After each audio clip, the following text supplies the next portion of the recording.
Hello students, welcome তোমাদের TBR একাডেমিতে। আমি তোমাদের শুভম স্যার। তো চলে এসেছি তোমাদের জন্য এনএমজিএনএম 2024 এর লাইফ সায়েন্সের একটা সেট নিয়ে। তো আমরা কিন্তু লাইফ সায়েন্সের সেটগুলো নিয়ে ডিসকাস করছি। তো আজকে কিন্তু আমরা সেট নাম্বার 26 নিয়ে ডিসকাস করবো। এর আগে কিন্তু অলরেডি আমরা 25টা সেট ডিসকাস করে ফেলেছি। যারা যারা এখনো পর্যন্ত ক্লাসগুলো দেখোনি অবশ্যই করে কিন্তু ক্লাসগুলো দেখে নেবে, কারণ সামনেই কিন্তু তোমাদের এক্সাম রয়েছে। তো এক্সামের পয়েন্ট অফ ভিউ থেকে যে সমস্ত কোয়েশ্চেনগুলো, যে সমস্ত টপিকগুলো তোমাদের জন্য খুবই ইম্পর্টেন্ট, সেই সমস্ত কোয়েশ্চেনগুলো নিয়ে কিন্তু আমরা ডিসকাস করছি। এর মধ্যে থেকে কোয়েশ্চেনগুলো কিন্তু তোমরা তোমাদের এক্সামে কমন পেয়ে যাবে।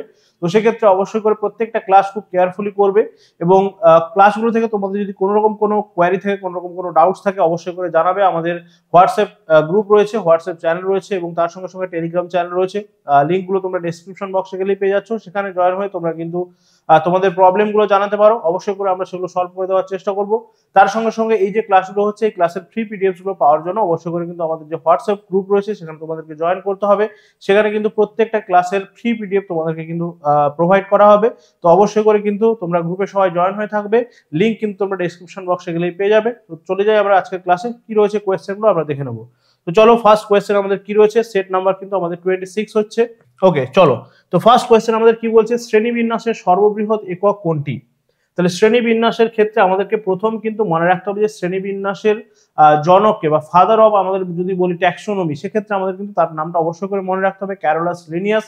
এবং ক্যারোলাস লিনিয়াসের যে বুকটা রয়েছে, তার যে বইটা রয়েছে সেটাও কিন্তু মনে রাখতে হবে, স্পিসিস প্ল্যান্টেরাম, ঠিক আছে, বা সিস্টেমা ন্যাচুরালি। দুটো বইয়ের নামে কিন্তু আমাদেরকে ভালো করে মনে রাখতে হবে। এইবারে আমাদেরকে দেখতে হবে যে ক্যারোলাস লিনিয়াস এইভাবে কি করতে গিয়ে, শ্রেণী বিন্যাস করতে গিয়ে, বা আমরা দেখবো যে নামকরণ করতে গিয়ে, সেখানে কিন্তু তিনি প্রত্যেকটা জীবকে সেখানে কিন্তু তিনি একটা কয়েকটা শ্রেণীর মধ্যে দিয়ে ফেলেছিলেন। কয়েকটা তার কিন্তু হায়ারার্কি ছিল, ঠিক আছে, লিনিয়াসের হায়ারার্কি ছিল। সেখানে তিনি রাজ্য, পর্ব, শ্রেণী, বর্গ, গোত্র, গণ, প্রজাতি এভাবে কিন্তু তিনি ভাগ করেছিলেন প্রত্যেকটাতে। তাহলে সেক্ষেত্রে নামকরণের ক্ষেত্রে সর্ববৃহৎ বা শ্রেণী বিন্যাসের ক্ষেত্রে সর্ববৃহৎ একক কোনটা হয়ে যাচ্ছে? তাহলে আমরা দেখবো যে রাজ্য হয়ে যাচ্ছে কিন্তু এখানে সর্ববৃহৎ একক, ঠিক আছে। তার মানে প্রথমে হচ্ছে রাজ্য আসছে, তাহলে রাজ্যের পরে আমরা দেখবো যে বর্গ, ঠিক আছে, সরি, রাজ্যের পরে পর্ব আসছে। তাহলে সবচেয়ে বড় বলতে গেলে আমরা বলবো যে রাজ্য বা কিংডম, ঠিক আছে। নেক্সট কোয়েশ্চেন আমরা চলে যাচ্ছি। নেক্সট কোয়েশ্চেন কি রয়েছে আমরা দেখে নেবো। Question number 2। কোয়েশ্চেন নাম্বার 2 রয়েছে, দেখো, শ্রেণীবিন্যাসের ক্ষেত্রে ক্ষুদ্রতম একক। তাহলে আমরা একটু আগেই দেখলাম যে সবচেয়ে সর্ববৃহৎ বা সবচেয়ে বড় একক কোনটা, এখানে রয়েছে আমাদের ক্ষুদ্রতম একক রয়েছে। ক্ষুদ্রতম একক কোনটা আমাদেরকে বলতে হবে। অপশনগুলো কি কি রয়েছে দেখো, গণ রয়েছে, প্রজাতি রয়েছে, রাজ্য রয়েছে, পর্ব রয়েছে। তাহলে সবচেয়ে ক্ষুদ্রতম একক কি হয়ে যাচ্ছে? প্রজাতি, ঠিক আছে। প্রজাতিটা হচ্ছে সবচেয়ে ক্ষুদ্রতম এবং প্রজাতিটা কিন্তু প্রত্যেকের ক্ষেত্রে প্রত্যেকের প্রজাতি কিন্তু আলাদা, ঠিক আছে। প্রজাতি মানে কি হচ্ছে, যখন একটা জীব আর অন্য একটা জীবের সঙ্গে, ঠিক আছে, জননগতভাবে পার্থক্য, তার মানে কিন্তু তাদের ক্ষেত্রে জনন এককটা বা তার কিন্তু জনন কিন্তু প্রক্রিয়াগত ভাবে যখন তারা আলাদা হয়ে যাচ্ছে, ঠিক আছে। তাহলে সেক্ষেত্রে আমরা কিন্তু সেখানে প্রজাতিটা আমরা ডিভাইড করতে পারছি। তাহলে মনে রাখতে হবে সবচেয়ে বড় একক হচ্ছে রাজ্য এবং সবচেয়ে ছোট একক হয়ে যাচ্ছে আমাদের প্রজাতি। আর আমরা দেখেছি দ্বিপদ নামকরণ, ঠিক আছে, বা বাইনোমিয়াল নমেনক্লেচার। সেখানে কিন্তু আমরা দেখবো যে এই গণ আর প্রজাতি, এই দুটো দিয়ে কিন্তু, এই গণ এবং প্রজাতি দিয়ে কিন্তু বাইনোমিয়াল নমেনক্লেচার বা হচ্ছে দ্বিপদ নামকরণটা কিন্তু হচ্ছে, মনে রাখতে হবে আমাদেরকে। ওকে, নেক্সট কোয়েশ্চেন আমরা চলে আসবো। নেক্সট কোয়েশ্চেন কি রয়েছে, বলছে কাঁঠালের বৈজ্ঞানিক নাম কি? তাহলে আমি বলেছি তোমাদেরকে বারবার যে বৈজ্ঞানসম্মত নামগুলো, সায়েন্টিফিক নেমগুলো অবশ্যই করে আমাদেরকে কিছু পরিচিত যেগুলো আমাদের রয়েছে জীব বা হচ্ছে আমরা দেখবো যে প্রাণী বা উদ্ভিদ রয়েছে, সেগুলোর কিন্তু আমাদের বাইনোমিয়াল নমেনক্লেচার গুলো কিন্তু মনে রাখতে হবে, ঠিক আছে। কারণ সেগুলোর থেকে কিন্তু আমরা দেখেছি আগের বছরও কোয়েশ্চেন এসেছিল, তো এই বছর আমাদের কিন্তু সেভাবে কোয়েশ্চেন আসার একটা সম্ভাবনা রয়েছে। তো সেক্ষেত্রে কিন্তু আমাদেরকে সেগুলো ভালো করে মনে রাখতে হবে। তাহলে অপশনগুলো কি রয়েছে দেখো, কোকোস নিউসিফেরা রয়েছে, ম্যাঙ্গিফেরা ইন্ডিকা রয়েছে, ঠিক আছে, অ্যাট্রোকার্পাস হেটেরোফিলাস দেওয়া রয়েছে এবং ডিতে দেওয়া রয়েছে দেখো এপিস কাঁঠালিয়া। তাহলে রাইট অ্যান্সার এখানে আমাদেরকে কি হবে, তাহলে কাঁঠাল বা জ্যাকফ্রুট। তাহলে জ্যাকফ্রুটের বিজ্ঞানসম্মত নাম বা সায়েন্টিফিক নেমটা কি হয়ে যাচ্ছে? তাহলে আমরা দেখবো যে অপশন সি তে রয়েছে, আমরা একটু আগে বাইনোমিয়াল নমেনক্লেচার বা দ্বিপদ নামকরণের কথা বলছিলাম। তাহলে দেখো অ্যাট্রোকার্পাস হেটেরোফিলাস রয়েছে কিন্তু আমাদের কাঁঠালের বিজ্ঞানসম্মত নাম। তাহলে সেক্ষেত্রে আমরা দেখবো এই যে অ্যাট্রোকার্পাস রয়েছে এটা হচ্ছে তার গণ এবং হেটেরোফিলাস রয়েছে তার কি প্রজাতি, ঠিক আছে।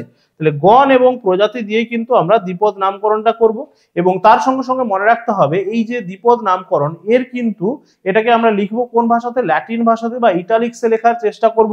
এবং যদি আমরা ইটালিক্সে লিখতে না পারি সেক্ষেত্রে কি করব, আমরা তার নিচে আন্ডারলাইন দেবো। তাহলে এই ধরনের যে রুলস গুলো রয়েছে সেগুলো কিন্তু আমাদেরকে মনে রাখতে হবে, ঠিক আছে।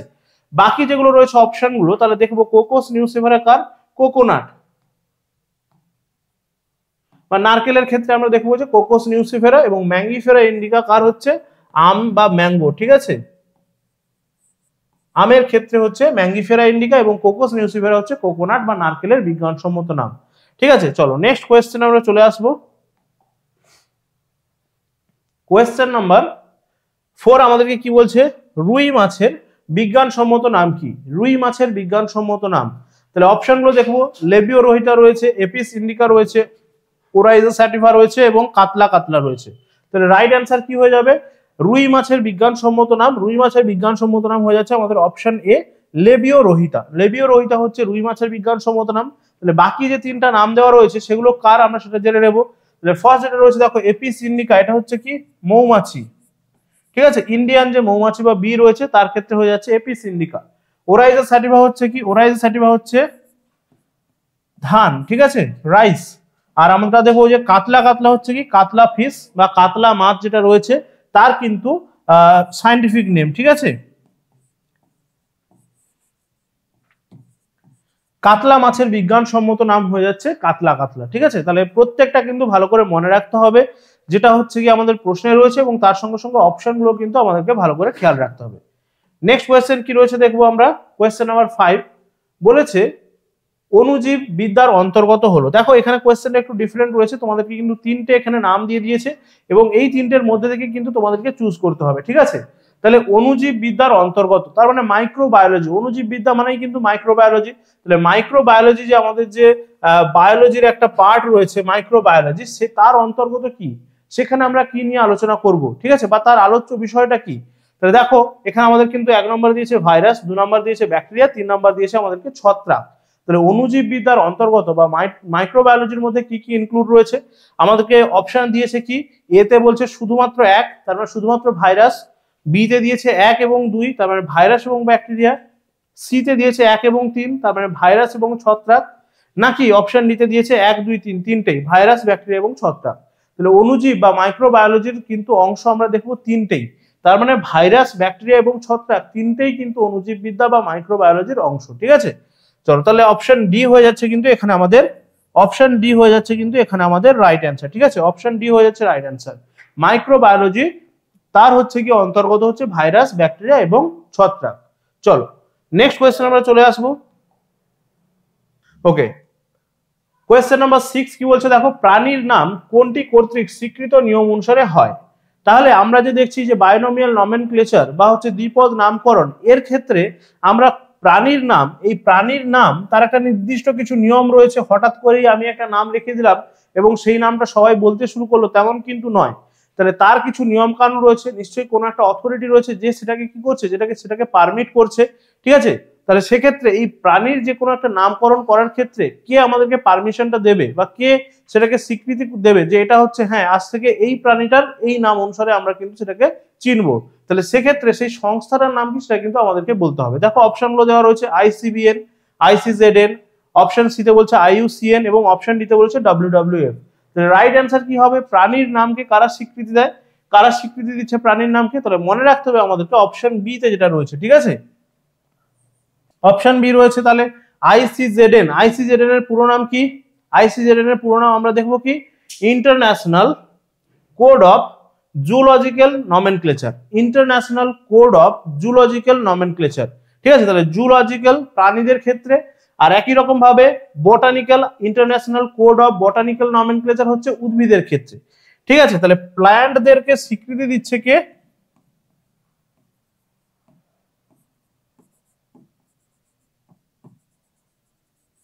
ঠিক আছে, তাহলে প্ল্যান্টদেরকে কে স্বীকৃতি দিচ্ছে, আইসিবিএন। ঠিক আছে, international code of botanical nomenclature. ঠিক আছে, আইসিজেডএন হচ্ছে কি অ্যানিমালদেরকে স্বীকৃতি দিচ্ছে, তার মানে হচ্ছে প্রাণীদেরকে স্বীকৃতি দিচ্ছে।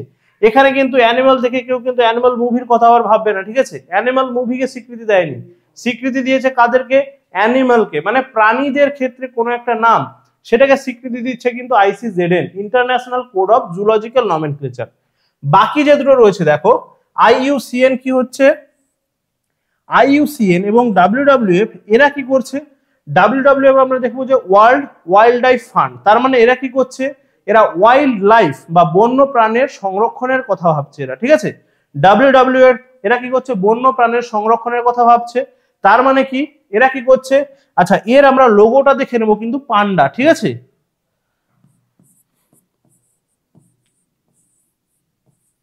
এর লোগোতে যেই প্রাণীটার ছবি দেওয়া রয়েছে সেটা হচ্ছে পান্ডা। ওকে, IUCN কি করছে, আমরা জানি রেড ডাটা বুকের কথা পড়েছি। রেড ডাটা বুক, সেই রেড ডাটা বুক কারা পাবলিশ করছে, IUCN, ঠিক আছে। রেড ডাটা বুক,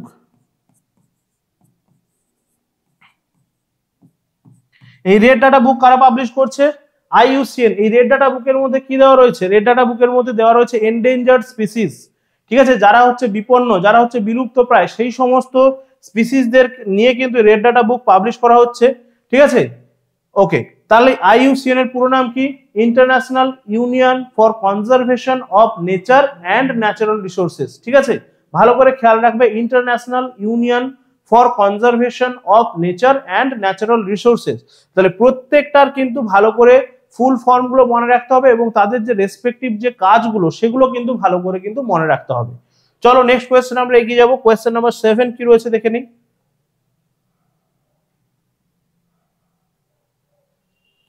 ওকে, কোষের আকার, আকৃতি এবং দৃঢ়তা বজায় রাখে কোনটি? তাহলে কোষের সঠিক আকার বজায় রাখতে কে সাহায্য করছে, ঠিক আছে। তাহলে অপশন দেওয়া রয়েছে দেখো কোষ ঝিল্লি, অপশন বি রয়েছে দেখো রেটিকুলাম, অপশন সি দেওয়া রয়েছে কোষ প্রাচীর এবং অপশন ডি দেওয়া রয়েছে রাইবোজোম। তাহলে কোষের আকার, আকৃতি বা গঠন, এটাকে কে, স্ট্রাকচারটাকে ঠিকঠাক রাখছে কে? তাহলে রাইট অ্যান্সার হয়ে যাচ্ছে, আমরা দেখবো যে কোষের আকার, আকৃতি এবং দৃঢ়তা বজায় রাখতে সাহায্য করছে কে, আমাদের কোষ প্রাচীর, ঠিক আছে। কোষ প্রাচীর কিন্তু কোষের আকার, আকৃতি বা দৃঢ়তা বজায় রাখতে সাহায্য করছে। এই কোষ প্রাচীর কোথায় পাওয়া যাচ্ছে, আমরা দেখবো অনলি কিন্তু plant sell, plant sell specific হচ্ছে এই আমাদের সেল ওয়াল। কোষ প্রাচীরটা শুধুমাত্র প্ল্যান্ট সেলেই দেখা যাচ্ছে, ঠিক আছে, প্ল্যান্ট সেলের মধ্যেই কোষ প্রাচীর, অ্যানিমাল সেলে কিন্তু কোনো রকম কোনো কোষ প্রাচীর কিন্তু দেখতে পাওয়া যাচ্ছে না। এবং এই কোষ প্রাচীরটা কিন্তু মনে রাখতে হবে যে ডেড, ঠিক আছে। কোষ প্রাচীরটা কি দিয়ে তৈরি হচ্ছে, কোষ প্রাচীর আমরা দেখবো যে সেলুলোজ দিয়ে তৈরি হচ্ছে কোষ প্রাচীর, ঠিক আছে, সেলুলোজ দিয়ে তৈরি হচ্ছে আমাদের এই কোষ প্রাচীর বা সেল ওয়াল। সেল ওয়াল, তাহলে এখানে তিনটে ইনফরমেশন মনে রাখতে হবে, এটা শুধুমাত্র প্ল্যান্ট সেলেই পাওয়া যাচ্ছে, অ্যানিমাল সেলে কোষ প্রাচীর থাকছে না বা সেল ওয়াল থাকছে না।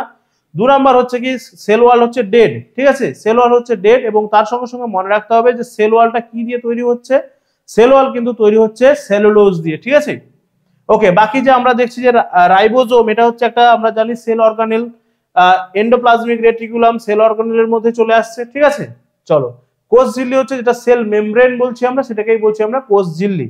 আচ্ছা, নেক্সট কোয়েশ্চেন আমরা চলে আসবো। নেক্সট কোয়েশ্চেন কি রয়েছে দেখো, বলছে কোষ প্রাচীর পার্শ্ববর্তী কোষের সাথে কি সৃষ্টির মাধ্যমে যোগাযোগ রক্ষা করে। তার মানে দুটো পাশাপাশি কোষ, ঠিক আছে, দুটো পাশাপাশি কোষ।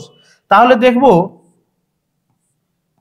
যে দুটো পাশাপাশি কোষ, আমরা জানি যে মোটামুটি কোষগুলো দেখতে কেমন হয়, অনেকটা মৌচাকের মতো হয়, হেক্সাগনের মতো দেখতে হয়, তাই না, মোটামুটি ষড়ভুজ আমরা যেটাকে বলছি, ওই হেক্সাগনের মতো কিন্তু কোষগুলোকে কিছুটা দেখতে হচ্ছে, ঠিক আছে, হেক্সাগনের মতো দেখতে হচ্ছে। তাহলে এই যে দুটো পাশাপাশি কোষ রয়েছে, এই পাশাপাশি কোষ কি সৃষ্টির মাধ্যমে নিজেদের মধ্যে কিন্তু সংযোগ রক্ষা করছে, কি সৃষ্টির মাধ্যমে নিজেদের মধ্যে সংযোগ রক্ষা করছে সেটা কিন্তু আমাদেরকে এখানে বলতে হবে, ঠিক আছে।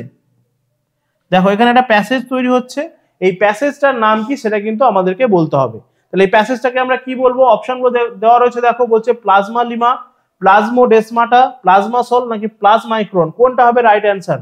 তাহলে দুটো হচ্ছে পাশাপাশি সেল নিজেদের মধ্যে সংযোগ রক্ষা করছে, সেটা হচ্ছে রাইট অ্যান্সার হয়ে যাচ্ছে প্লাজমোডেসমাটা, ঠিক আছে।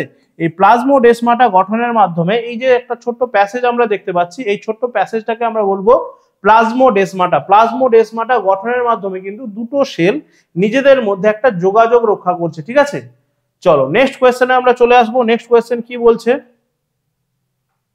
কোয়েশ্চেন নাম্বার 9 কি বলছে দেখো, সাপের দ্বারা পরাগযোগকে কি বলা হচ্ছে, সাপের দ্বারা পরাগযোগ। তাহলে সাপ যখন পরাগযোগে সাহায্য করছে, তাহলে আমরা জানি যে ইতর পরাগযোগের ক্ষেত্রে কিন্তু কি হচ্ছে, যে ইতর পরাগযোগের ক্ষেত্রে কিন্তু এজেন্টের প্রয়োজন হচ্ছে। তাহলে সেক্ষেত্রে সেই এজেন্টের সাহায্যে যখন পরাগযোগটা হচ্ছে বা পলিনেশন হচ্ছে, তাহলে সেটার কিন্তু আমরা আলাদা আলাদা নাম দিচ্ছি। তাহলে সেই নামটাকে আমরা কি বলবো, যখন হচ্ছে সেটা সাপের সাহায্যে পরাগযোগটা সম্ভব হচ্ছে, ঠিক আছে। তাহলে রাইট অ্যান্সার এখানে কি হয়ে যাবে দেখো, অপশন দিয়েছে অর্নিথোফিলি, অপশন বি বলছে ওফিওফিলি, অপশন সি বলছে মিরমেকোফিলি, অপশন ডি বলছে ম্যালাকোফিলি। তাহলে রাইট অ্যান্সারটা এখানে আমাদের কিন্তু হয়ে যাচ্ছে ওফিওফিলি। ঠিক আছে, ওফিওফিলি হচ্ছে সাপের সাহায্যে পরাগযোগ। বাকিগুলো আমরা নিশ্চয়ই জানি। অর্নিথোফিলি হচ্ছে কার? অর্নিথোফিলি হচ্ছে বার্ড, যখন পলিনেশনের হেল্প করছে কে? বার্ড। বার্ড হেল্প করছে তাকে আমরা বলছি অর্নিথোফিলি। মিরমেকোফিলি হচ্ছে কে? এজেন্ট হচ্ছে এখানে আমাদের অ্যান্ট।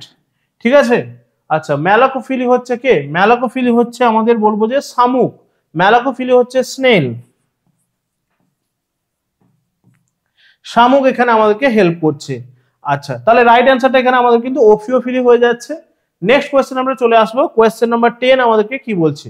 কোয়েশ্চেন নাম্বার 10 কি বলছে দেখো, প্রাণী কোষে সাধারণত কোনটি থাকে না? প্রাণী কোষে সাধারণত কোনটি থাকে না? তাহলে রাইট অ্যান্সার কি হবে? বলছে কোষ প্রাচীর, অপশন বি বলছে মাইটোকন্ড্রিয়া, অপশন সি বলছে গলগি বস্তু, অপশন ডি বলছে নিউক্লিয়াস। তাহলে একটু আগেই কিন্তু আমি তোমাদেরকে বলেছি যেটা হচ্ছে কি প্ল্যান্ট স্পেসিফিক কোনটা বা শুধুমাত্র প্ল্যান্ট সেলে কোনটা থাকছে। একটু আগে আমি তোমাদেরকে বললাম যে কোষ প্রাচীর। এই কোষ প্রাচীর কিন্তু কি হচ্ছে বা সেল ওয়াল যেটাকে আমরা বলছি, ঠিক আছে, সেল ওয়াল যেটাকে আমরা বলছি, এই সেল ওয়াল কিন্তু শুধুমাত্র থাকে কোথায়? Plant sell specific. এটা কিন্তু শুধুমাত্র প্ল্যান্ট সেলে থাকে, সেটা কিন্তু আমাদেরকে মনে রাখতে হবে। প্ল্যান্ট সেলে থাকছে হচ্ছে শুধুমাত্র সেল ওয়াল, এইটা কিন্তু অ্যানিমাল সেলে থাকছে না। তাহলে সেটাই আমাদেরকে জানতে চেয়েছে থাকে না কোনটা। যখন কোয়েশ্চেন গুলো পড়ছো তখন কিন্তু খুব ভালোভাবে খেয়াল করবে এই যে না গুলো, ঠিক আছে, এই না কিন্তু অনেক সময় আমাদের চোখে পড়ে না এবং সেক্ষেত্রে আমাদের কিন্তু জেনে জেনে অ্যান্সারটা কিন্তু আমরা ভুল করে ফেলি। ঠিক আছে, তো সেই জন্য না বা নয় বা নট এই যে ওয়ার্ড গুলো যেগুলো থাকছে এগুলো কিন্তু ভালো করে খেয়াল করতে হবে। ঠিক আছে, তাহলে কোষ প্রাচীর আমাদের কিন্তু প্রাণী কোষে থাকছে না। বাকি যেগুলো রয়েছে দেখো মাইটোকন্ড্রিয়া, গলগি বডিজ বা নিউক্লিয়াস প্রত্যেকটাই কিন্তু আমাদের কোষে থাকছে। আচ্ছা, এগুলোর যে নামগুলো রয়েছে আমরা বলবো যে নিউক্লিয়াসকে আমরা কি বলি? Brain of cell. তাহলে ব্রেন অফ সেল বা কোষের মস্তিষ্ক আমরা বলছি নিউক্লিয়াসকে। গলগি বডিজকে আমরা কি বলছি? Traffic police, traffic police of cell. ঠিক আছে, মাইটোকন্ড্রিয়াকে আমরা কি বলছি? মাইটোকন্ড্রিয়াকে আমরা বলছি power house, power house of cell. বা কি বলতে পারি আমরা একে? Cell in a cell. ঠিক আছে, তাহলে এইগুলো কিন্তু এদের নামগুলো মনে রাখতে হবে। নিউক্লিয়াসকে আমরা ব্রেন অফ সেল বলছি, কোষের মস্তিষ্ক বলছি। গলগি বডিজকে আমরা কি বলছি? গলগি বডিজকে আমরা বলছি যে ট্রাফিক পুলিশ অফ সেল, কোষের ট্রাফিক পুলিশ বলছি। মাইটোকন্ড্রিয়াকে আমরা কি বলছি? পাওয়ার হাউস অফ সেল, কোষের শক্তি ঘর আমরা বলছি। ঠিক আছে, তার কারণ হচ্ছে মাইটোকন্ড্রিয়ার মধ্যে কি হচ্ছে? ক্রেবস চক্র হচ্ছে এবং এটিপি তৈরি হচ্ছে। ঠিক আছে, এটিপি কে আমরা জানি যে এটাকে আমরা হচ্ছে পাওয়ার কারেন্সি বলছি। এটিপিকে আমরা পাওয়ার কারেন্সি বলছি এবং সেই জন্য কিন্তু একে পাওয়ার হাউস অফ সেল বলা হচ্ছে। সেল ইনার সেল কেন বলা হচ্ছে? কারণ মাইটোকন্ড্রিয়ার মধ্যে আমরা জানি যে নিউক্লিয়াস বাদে আমাদের কিন্তু এমন দুটো কোষ অঙ্গাণু রয়েছে যাদের মধ্যে কিন্তু ডিএনএ থাকতে পারছে। ঠিক আছে, তাহলে নিউক্লিয়াস ছাড়া মাইটোকন্ড্রিয়া এবং প্লাস্টিড এমন দুটো কোষ অঙ্গাণু যাদের মধ্যে কিন্তু কি থাকছে না, যাদের মধ্যে ডিএনএ থাকছে। তো সেই জন্য এরা কিন্তু মোটামুটি অটোনোমাস আর কি, এগুলোকেও কিন্তু আমরা একটা সেলের মতো করেই বলতে পারি। তো সেই জন্য এগুলোকে আমরা বলছি যে সেল ইন আ সেল। ঠিক আছে, চলো নেক্সট কোয়েশ্চেন আমরা চলে আসবো। নেক্সট কোয়েশ্চেন কি বলেছে আমাদের? কোয়েশ্চেন নাম্বার 11 কি বলছে? দেহের রাসায়নিক কারখানা বলা হয় কাকে? দেহের রাসায়নিক, তার মানে আমাদের যে দেহের বিভিন্ন রকম কাজগুলো, শারীরবৃত্তীয় কাজগুলো ঘটছে সেগুলোকে কে হেল্প করছে?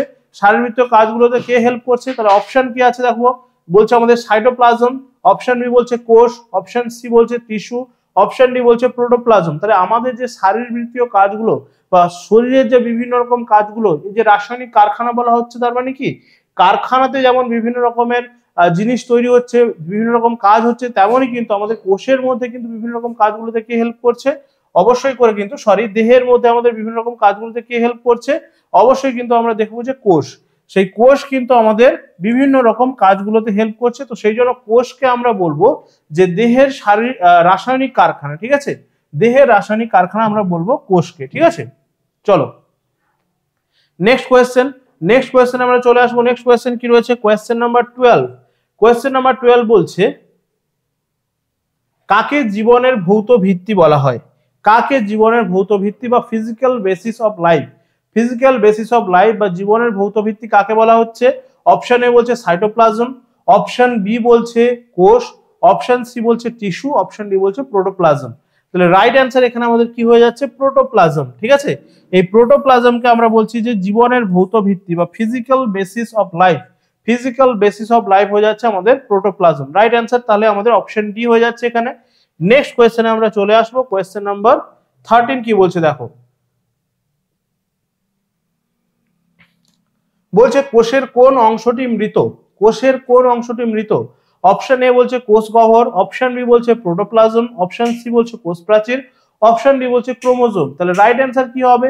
এটা কিন্তু আমরা আগের কোশ্চেন গুলোতেই কিন্তু ডিসকাস করে ফেলেছি কোনটা মৃত বা কোনটা হচ্ছে ডেড।